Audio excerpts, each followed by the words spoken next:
Dale Thomas is the founder of ActionableOps, a company that specializes in AI-driven business optimization. He's had the privilege of leading businesses and witnessing firsthand the transformative power of AI and its implementation in practical, meaningful, and ethical ways. He's also the author of the #1 Amazon bestseller, The Ultimate AI Guide for Small Business Success. Tune in to find out more about what this B2B marketer's mission is. Okay, Mr. Dale Thomas, welcome to the show, sir. Well, thank you for having me. Great to have you on, and I'm really looking forward to this conversation because, man, it is relevant to businesses, it is relevant to B2B marketers, so let's get started, shall we? Sounds great. Let's do it. You're quite the expert when it comes to helping, I'm going to say, B2B companies unlock the power of AI. So you help them to look into tools and techniques, and these then help take their businesses to the next level. But for this conversation, let's zero in on a topic that I think is very relevant to B2B marketers, and that is how AI can help you conduct market research faster and more efficiently. So let's kick off this conversation with this question. Why do you think it's important for B2B marketers to embrace the use of AI when they conduct market research? Sure. And that's a good question. And as we're just taking a quick step back, I love to tell people that when they use the term expert, I don't consider myself an expert. I consider myself more of an AI explorer because for most of us, AI is very new, even though it's been around since the 50s. And the concept has, and there are some true experts in the field who've been doing machine learning and all the different AI technologies for the last 10 years. Those are who I look to as experts. I can, again, consider myself more of an explorer, as this is kind of like the Wild West and a new frontier. And we're all kind of learning. I just may happen to be a few steps ahead of most people. But to answer your question around B2B marketers and embracing AI in market research, there's a lot that can be gained when using AI in market research because it will definitely accelerate the research process, which will allow you to gather your data a lot quicker and you can do analysis way faster than ever before. It reduces human error and increases the accuracy in the data processing. But that said, I encourage everybody to never solely rely on the return from AI, and there should always be human oversight. So it does reduce the human error, and it does increase accuracy in data processing. There's always should be somebody there that's validating the data as you're reviewing it or as it's coming back in. And then AI can uncover a lot of hidden patterns and insights that humans may miss out on.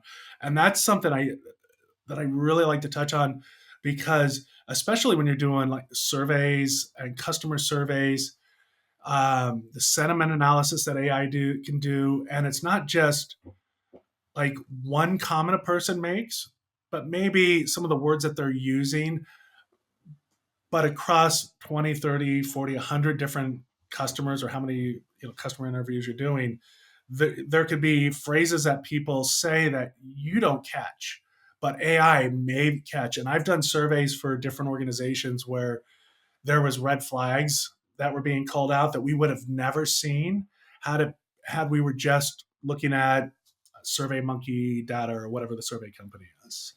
So there's so much that can be gathered or gained from embracing AI in your market research. Absolutely, absolutely. I think you just inadvertently helped me come up with a title for this episode, The Wild West and a New Frontier. I love it. Absolutely. It does sound like the sky is the limit, certainly when it comes to AI and the way that it can be used in market research. I mean, I find like not too long ago, it must have been like at least like a little over a decade ago, I had colleagues that were doing data analysis with Excel spreadsheets, and it would take them days, right, It's super hard to too. synthesize all that data. Well, yeah, I mean, and it's going back to your point, right? I mean, like you can plug in the formula in the spreadsheet, but if you overlook something and you make a mistake, then it renders everything invalid, right? Absolutely. And I had an executive come to me, a C level of a company that needed to do a quick survey and survey analysis, and they told me point blank that I was able to turn around in about an hour what would have taken them several days to do, and they didn't have that. They had only a couple hours of time before they had to present it to the board. So it's great. Absolutely. Time is of the essence because, correct me if I'm wrong, but as human beings, I think we become a very impatient species, right? Of Everything course. has to be delivered instantly, right? Well, and I mean, with when the internet came along, it kind of changed the world, Yeah, where you could get everything instantly, and especially now with AI, it's absolutely incredible. absolutely. Absolutely. I'm going to move us on to the next question. You touched on it a little bit, but like, how do you think AI can be used ethically to conduct market research? Because there's that part of it as well, right? That equation, like how do you use it in an ethical manner? Sure. Well, one of the things I've already touched on was that there absolutely needs to be human oversight in anything that you're doing and verifying the data. The challenge that we see with a lot of these models that are out there, and they're getting, I think, better and better, is the bias that's in the models. And people need to be really aware that if these, and I won't pick on any particular company or particular model, but if it's gone out and just scraped whatever was on the internet, and the internet is biased in whether it's politically or racially or whatever it is, then those results will uh, come back very biased as well. So people really need to be aware of that bias that's there. And then as you're using AI, I think that you need to emphasize the transparency around your AI usage. I don't think it's when you're using AI and maybe your Grammarly or your spell check is AI based, I don't think you need to be transparent in that case. But I do think that if you're using a lot of AI to generate content, that you may need to be transparent of not only that you're using AI, but how you're able to collect some of that data, and you need to be able to explain uh, how you came to those conclusions with AI, just in case you need to be able to do that.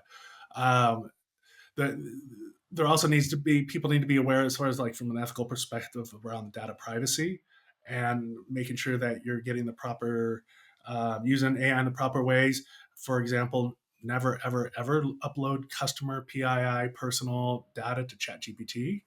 Um, unless I guess they have a new switch that you can turn off that it doesn't train their models. But a lot of times, if you're going right to the source, and I can't say Perplexity or Claude do the same. I don't know. I don't use those front ends. But a lot of the data that you do use trains their models. I know there was a big kerfuffle a couple days ago, and I apologize about that. I thought I turned off my email. Those are email notifications coming in. But there was a big kerfuffle on Facebook where apparently since I think it was 2009 that any of your public posts were training their models. That's only if you made the post public, open to the world, where hopefully people stopped doing that years ago. But and even on LinkedIn, there's a lot of people posting about how LinkedIn, all your posts that you're putting on there are training the models. Which to me, if I'm posting on LinkedIn, I don't really care who sees it. I'm posting it publicly anyhow. But I know there's some folks that are very sensitive to that. Yeah, absolutely. Just going back to that point, I had a guest on the show the other day, and we were talking about that. And in fact, it's something in your LinkedIn profile privacy settings. So you got to go deep in there to find that Yes. off switch, right? Because if you don't switch that thing off, basically you're allowing LinkedIn to use your content and your data to train the AI, right? Right. Absolutely. And again, to me, I kind of joke going, well, half that content people are all scared about is AI generated anyhow. So it Yes. doesn't, it doesn't matter. But I understand. I guess I get Hmm. maybe understand it. It's I haven't turned it off mainly because I forget when I go on LinkedIn. Hmm. Hmm. I don't really care because I don't. Yeah. I'm not posting anything that is like so creative that I'm trying to, make sure it stays with me. I'm not that good at my LinkedIn posts. Yeah. So Yeah. I love the humility. Right. Uh, um, I'm going to move us on to the next question, which is a little bit sure. related, but like, what are some of these? When you're using, or when B2B marketers rather are using AI to conduct research, what are some of these pitfalls that they should look out for? I think some of the pitfalls could be again, using biased or limited data sets, which will definitely skew your results. which is I think is incredibly important depending on what you're marketing or kind of what marketing research you're doing. You have to have quite a bit of data out there, and it has to be you have to at least be aware of the bias and be able to know how to kind of circumvent that. Um, and also making sure that there's not an over reliance on AI without any human interpretation. And for, I guess, marketers, and I'm thinking more like from like a social media marketing perspective, if you're getting AI to generate all your content and you're not looking at it before you post, that's going to be on you, because you should be reviewing it before you do post. Because I have generated some AI posts. I have generated content from my website because Google apparently does not care if it's AI generated as long as it's quality, which I was really surprised when I learned that, because I kept on thinking, where's Matt Cutts when you need him? Because I think he would be, Matt Cutts is a very old SEO guy for Google. And I think back in the day, he would have been losing his mind over that. But when I found out that Google was no longer caring whether it was AI generated or not, I did create quite a bit of AI generated content. It drips out to my website every few days. So I have constantly fresh information. But I also read the articles before they get posted, just because you need to make sure that you're not completely reliant on the AI, because it's so it's so biased and there's so many potential issues. I think those are like the top three things that I really be concerned about. And in fact, there's even, if I'm not mistaken, software available out there that helps you to detect if the content was AI generated or if it was generated by ChatGPT. There is, but I'll be honest, I've used some of that, and the content is getting so good that it's passing like AI detection tools. And I know even when I've played around with it, I've like had a AI written piece of content generated by AI, and then I fed it back into the AI and go, "What do you think of this? Is this AI or human?" And it'll say, "Well, I think it's AI, and here's why." I was like, "Okay, well, rewrite the content with those reasons why it's AI and make it more human." And I would just do this rinse, wash, repeat cycle with it until it kept on saying, "Nope, this is 100% human." And then I don't know. Then because of course by then none of the detectors were detecting it. And I just think as we go, and it is what it is. We're living in an AI world now, Yeah, and yeah, I know schools are very concerned about hmm this. yeah, I mentor up at the University of Missouri, Kansas City, and was talking to some of the professors about it. Some of the professors completely embrace it, and they're hmm like, use AI to generate your content, because they know you got to go in there and evaluate it and read it and think it through. And yeah, but some of them are completely anti AI generated content. yeah, yeah. Absolutely, absolutely. All right, I'm going to move us on to the next question, which is how can AI help B2B marketers organize their approach and alleviate the burden of conducting market research? And I'm happy to repeat these because there are 3 points, right? One is planning for market research. Number two is finding experts. I think that's something that you and I had discussed in a previous conversation. And the third one is analyzing and synthesizing data. AI can like help find experts through, I know there's a lot of different tools out there, and I've purchased it, I haven't used it yet, that'll help me find expert influencers in whatever category I'm looking for.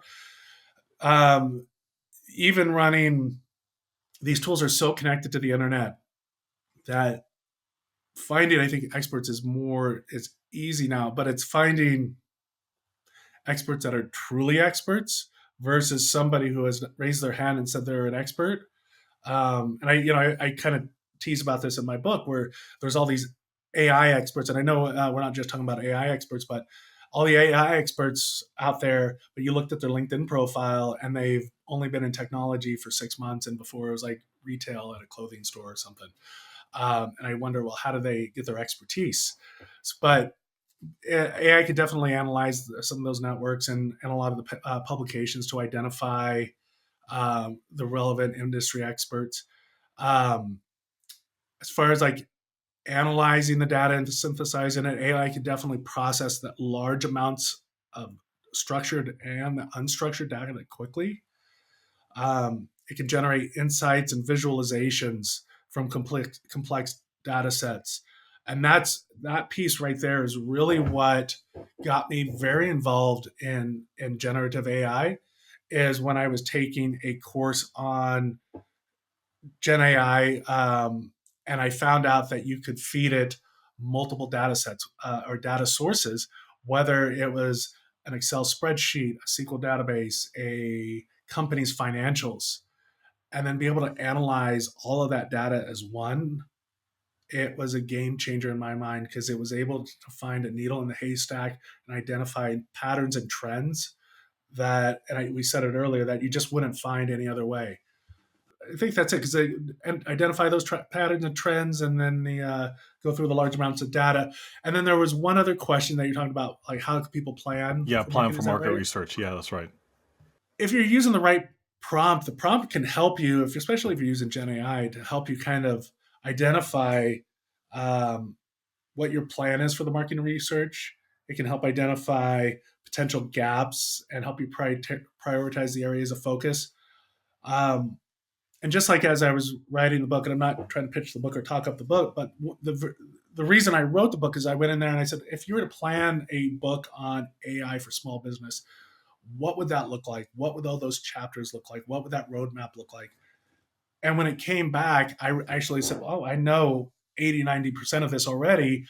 So it really helped develop that roadmap and that framework and fill in those gaps. And I still use AI on a daily basis to help kind of identify those areas. It could make suggestions on different types of research strategies or methodologies, because AI is way smarter than me. Um, and if you're given it your objectives and the available data, it could really help kind of again create those methodologies to make that marketing research just to another level. One of the things that we are doing is building AI agents to help entrepreneurs conduct market research and customer research. Um, and we'll be feeding meetings into models and coming up with hopefully some very interesting feedback as they're going through the entrepreneurial process of starting a new business. Yeah, yeah, yeah. No, those are definitely some great points there. And I think part of the reason why I brought this up is because I've seen this happen, right? And you have as well. That when not just people in the marketing department, but like when folks start conducting market research, if they don't have the right experience, let's just filter it down to experience. It can become quite overwhelming, right? Because they don't know where to start, and then when they do start, they're not entirely sure what they're looking for. So they start just collecting all this data. And you and I both know that, when it comes to data, I mean, it's almost like a volumes game, right? And if you're not entirely sure what you're looking for and what the goal of finding all this data is, you're basically conducting research based on something that's purely hypothetical that might not even help you generate the insights that you're looking for. So that's one part of the equation. The other part of the equation that I also found was after people have done their analysis and have synthesized the data, um, they may or may not know what the data is telling them, but I think they also struggle with, okay, so based on all of this, and you probably know where I'm going with this, you show this stuff to the board, and they're like, okay, so what do we do? Right? So I always say, like, when you're presenting data to somebody who's not who doesn't have a market research background, you always have to answer the what am I looking at? So what? And now what? Right? So based on all this, what do we do? Right? Absolutely, and to that point, we did some survey analysis for a uh, correctional institution out on the West Coast, and as they were going into labor negotiations, and kind of where this ties in is we were able to get all this data, synthesize the data, but we were also able to provide that. Well, if we don't do this, this is what our employees are thinking. But if we don't do this for the employees, this is what's going to happen. Or if we continue going down this road, this is what will happen. And they'd be able to inform the uh, the local union, and they're going into negotiations. They're able to really use it to kind of position themselves. And I didn't know anything about correctional institutions from this perspective.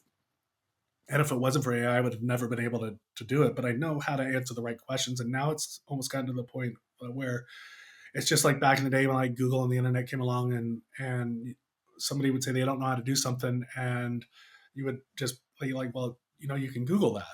And to me, it's almost like I use it so much now that it's become part of my daily workflows and almost everything that I do. Well, I ask AI all the time about different things, and it's open on my machine now, and it now has a permanent place on my desktop. It probably has a permanent resident card too. Right? Like, It does it. Yes, definitely so. yeah. You kind of touched on it earlier in the piece, but I'm just going to dig a little bit deeper here. How can B2B marketers deal with the issue of plagiarism when it comes to AI? A lot of tools. I mean, and this is always, I think, kind of a interesting predicament because any AI generated tool could be plagiarized, but there's a lot of tools out there, and Grammarly is one that comes to mind. I know Text Cortex has a plagiarism checker in its toolbar. So a lot more of these tools do have the built-in plagiarizer checkers, but I think it's also part of the responsibility of whoever's creating this information to go out and double check, make sure, to see if it's plagiarized. Especially when I think that the challenge comes when you're creating images and all those images were generated or were generated from other people's images. Um, and that I think can lead you more into hot water. And I know there's a lot of litigation around artists suing whoever they're suing um, because of that. So, people I think just need to be more aware that it can happen, um, and that they're being responsible enough to check before they're just outright publishing anything. Absolutely, absolutely. And only because you brought up music, I think I lost count of how many famous artists have gotten lawsuits, but I think Ed Sheeran was one of them, right? Like there was a particular verse in one of his songs from 2 years ago, and somebody who apparently who composed the song in the '70s claimed, "Hey, that was my line," right? So it's something as minute as that, right? Right. Well, so it brings up an interesting thing. And you and I talked before we started that I used to have a background in the business of music. And Yep. years ago in the early 90s, I actually was getting a degree in the business of music. And I don't know why I remember it, but I remember our music, the professor or Mhm. the attorney that came in and spoke to us was like 4 notes. That's how they can, if it's more than 4 notes, that's the same, then you've copied the artist's music. But Wow. if it's under 4 notes, that's what the courts have said are cool. Wow. So Interesting. and I don't know if that's Interesting. still true or if anyone was, but it's always kind of stuck in the back of my head. Four Yeah. notes. Yeah. Yeah. And Absolutely. especially as Mhm. if you're looking at any of these tools that generate songs, Mm. which I think is absolutely amazing. I've done it playing around with my daughter and creating songs about how messy she is or whatever. We're just having fun. But Yeah. Yeah. No, no, for sure. For sure. Okay, sir. We get to the part in the conversation where we're talking about actionable tips. You've given us some already, but if there's somebody out there that's listening to this conversation and you want them to walk away with 3 to 5 things they can implement right away in terms of leveraging AI for market research, uh, what should they do? I think if they're going to be leveraging AI for market research is to kind of at least start with some kind of objective and strategy before you even begin. Um, I think you kind of need to know where you want to end up, or at least have an idea. But you can also use AI to help you kind of come up with some of those ideas and some of those strategies. Then invest in tools that align with your your needs, and then incorporate them into your workflow. But be very careful to not buy every tool out there because most of the tools are a wrapper for ChatGPT. And I was had a meeting earlier when we were talking about there's so much overlaps between different tools, whether it's AI or not. You have to have the tools that really address your needs, but there's enough room for scalability and for growth within that tool set. I see all these tools that do, the content writing, and everybody's doing that, but they're limited.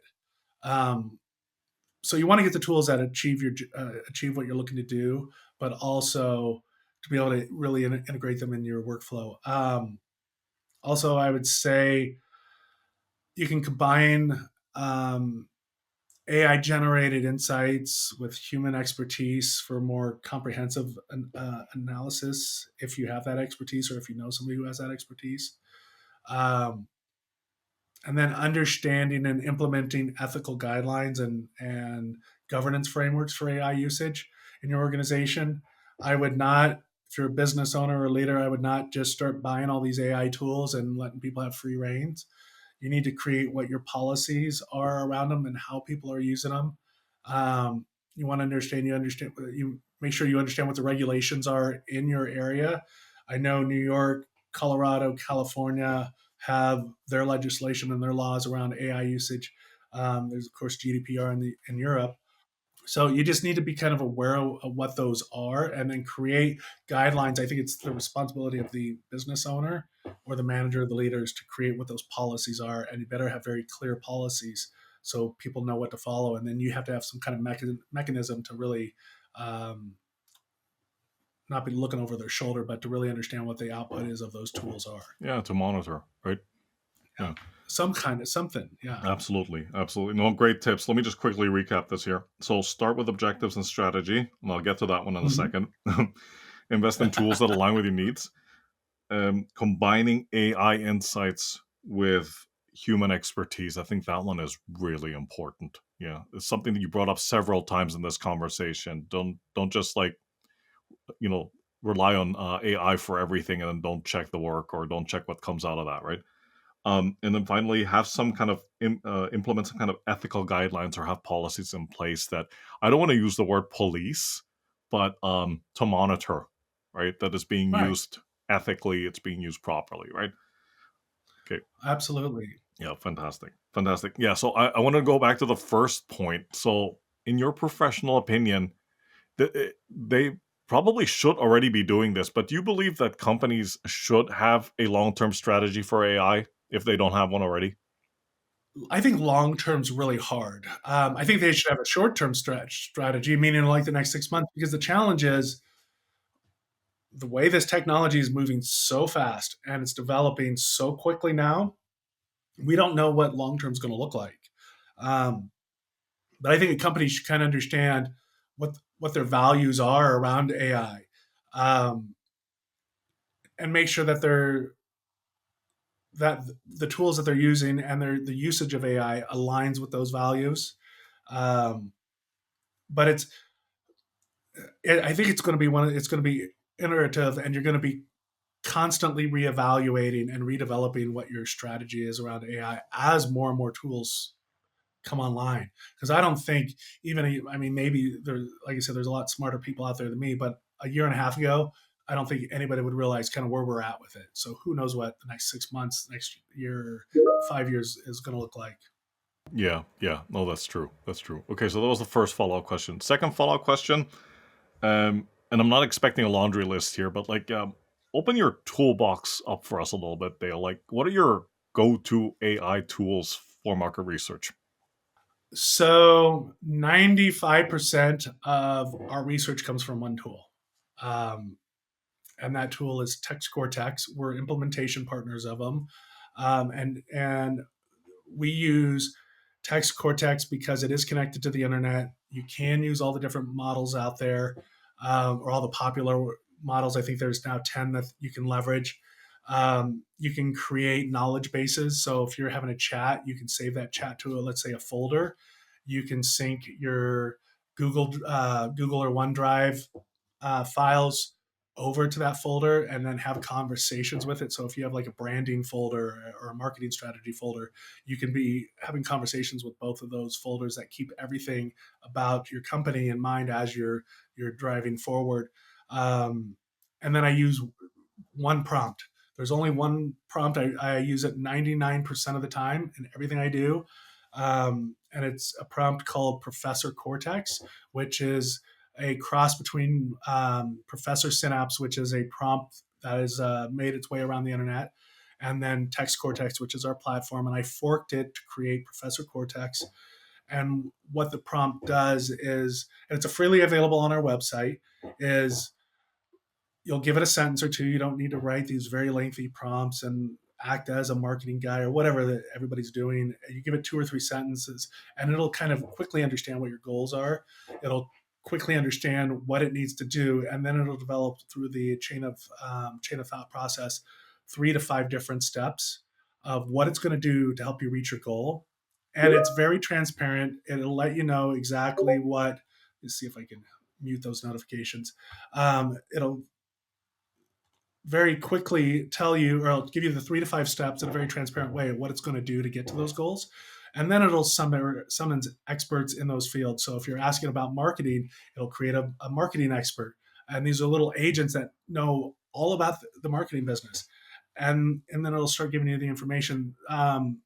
What I did is added the ability to, if you have a learning disability and you tell it I have ADHD or I'm dyslexic or I have autism, if you tell it that, all the information that it'll give you is in a way that you can consume it better. So it's not like ChatGPT or a regular return where it's all this information that's very overwhelming. That's in paragraphs. For me, I like visuals. I like bullet points. I want to quickly see the information. So it helps deliver it. So, and I know that kind of went off track, but that's a tool that I use. 99% of my prompts, again, through the Text Cortex platform. We help businesses leverage the Text Cortex, create the personas, create the strategy, onboarding, chatbots. Um, those are really it. I mean, I do use Grammarly, um, and I call it an AI tool since it's become more and more AI based. Yeah, yeah, yeah. But that's really what I use. I love AI tools, and I'm a tool junkie, and I'm always looking at. I'm on AppSumo all the time, looking at the latest, greatest tools. But I rarely start using anything because, to me, Text Cortex does it all. Now we do have platforms we use to build agents on, but those aren't part of our daily tool stack. Okay, okay. No, I mean, in fact, I don't think that you digressed at all. I think you just went into detail to explain what the platforms and what the tools are that you use and why you use them. And I think that's fair enough, right? Sure, Right. sure, okay, Okay, Dale. 3 more questions and I'll let you go. all righty. Okay. A status quo in your area of expertise that you passionately disagree with and why? That I disagree with and why. Mm-hmm. I think for me, one of them is this concept that like AI is going to take over the world. I don't think I necessarily buy that. I think because fortunately we have people that really want to step in front of that and make sure that doesn't happen. I mean, it may take over the world. Who knows, really? But I think people are just very aware of this, and there's organizations and we do. I think government does have a place in AI. I don't know exactly what that is, and I'm not a big fan of government, but um, I think there certainly is a role out there. But I don't think like AI is necessarily going to take over the world. Not in our lifetime, anyway. Let's hope. Yeah. All right. Okay, so here comes the bonus question. So, Dale, I have it in good authority that you're a bit of a barbecue connoisseur. So, let's just say you got a phone call after this interview, right? From what's that show on Food Network? Oh, Barbecue Brawl, right? Okay. And they say, you're going to be in the next cookout or barbecue showdown, right? So we want you to like come up with your best barbecue dish. So if you were on Barbecue Brawl, like what would you be cooking and why? Well, if I was on Barbecue Brawl, Yeah. I would be. Let's see if I remember that show. It's so I'd be cooking ribs. Mm-hmm. That Oh, would be at the top of my list because I love pork ribs. I always have. I'm a barbecue judge for the KCBS. I judge barbecue competitions, and ribs are, there's something that's just great about how sweet they are and how you can make them spicy, and it's Yeah. just, Yeah. it's delicious. Are And it's going to make me. you allowed to disclose what your recipe is? Like what you put in there? Sure. I mean, Yeah. I'm not one of these guys. I don't do as much smoking as I used to, Hmm. but I'm one of these guys that's super secret Yeah. because there's a company here in Kansas City called Meat Mitch Barbecue. I use their rub. I Okay. use their sauce, Womp sauce. Womp sauce goes on everything. Um, and that's my secret sauce. Now I have a way that I prepare them that's not really secret, but that I actually have to look up every time I do it because there's a bunch of few steps and Yeah, few ingredients. there's like a gazillion things in there, right? Like Right? There's quite a few, and I'm trying to do different things, and sometimes I forget. Well, this worked last time, but it didn't work the time before. Now, what are we going to do? And yeah. trying new methods, and but yeah, ribs are where it's at. Yeah, nice, nice. I do agree. I do agree. And that's probably one thing that AI can't do yet, right? Like make some good ribs. Well, I Well, will tell you that I uh-oh. have. It's been a long time, Yeah. but I did get. I forget who I was using at the time. I did get it to create a master barbecue recipe to help me win competitions. Oh, wow. And Okay. I cooked it, and it was good. I can't remember how good it was, Yeah. but it came up with great recipes. I do use just a little side note. I do have and will continue using AI to come up with recipes for the house because I like meat and I like certain things. My wife's a vegetarian. I have a picky 8-year-old. The biggest challenge in the house is what are we going to have that kind of everybody Mm, will like. mm. So I do recipe planning through it, and I also without now I'm going off on a little tangent, but I also use it to AI to help me decide what I can eat on the menu as um, my doctor has put me on a diet of low sugar, no sugar, low sugar, or low carb, Hmm.